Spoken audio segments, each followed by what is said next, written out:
இந்த தீராத தலைவலிங்கிறது தமிழில் பீனிசம் சொல்லுவாங்க, சைனசைட்டிஸ்னு. சைனஸ்னால் என்ன அர்த்தம் தெரியுமா? குழி. இந்த இடத்துல 2 குழி இருக்குது, இந்த இடத்துல 2 குழி இருக்குது, பின்னாடி தலைக்கு பின்னாடி 2 குழி இருக்குது. அந்த குழிக்குள்ளே சளி சேர்ந்தால் சைனசைட்டிஸ். ஐட்டிஸ்னாலே இன்ஃப்ளமேஷன் உள்ளே தங்கிடும். இப்போ இந்த இடத்துல சளி இருக்கிறதுனால, சைனஸ்குள்ளே ஃப்ளூயிட் இருக்கிறதுனால, சளி இருக்கிறதுனால மூச்சு விடுறதுக்கு திணறும் அல்லது மூக்கிலேருந்து நீர் வடியும். அதனால் மூக்கு அரிக்கும். சரி, இந்த இடத்துல சளி இருந்தால் என்ன ஆகும்? அது தலைவலியை கொடுக்கும்.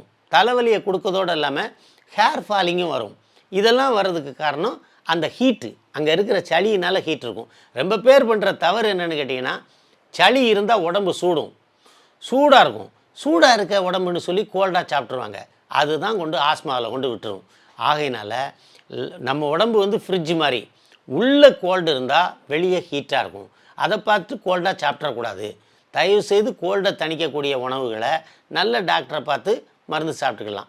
இந்த மைக்ரைனும் சைனசைட்டிஸும் ஒன்றான்னு அருமையான கேள்வி கேட்டீங்க. மைக்ரைன் வேறு, சைனசைட்டிஸ் வேறு. சைனசைட்டிஸுங்கிறது மூக்கடைப்பு இருக்கும், அடுக்கு தும்மல் இருக்கும், சிலருக்கு மூக்கரிக்கும், சிலருக்கு காதரிக்கும், சிலருக்கு தொண்டை அரிக்கும், இஎன்டி ப்ராப்ளம்னு சொல்லுவோம். இந்த 3 ப்ராப்ளமும் இருந்ததுனாலும் சிலருக்கு கண்ணுலேருந்து நீர் வடியும், கண்ணு செவந்து போகும், கண்ணு அரிக்கும். இதெல்லாம் இருந்தால் சைனசைட்டிஸ். இந்த மைக்ரைன்கிறது ஒற்றை தலைவலி.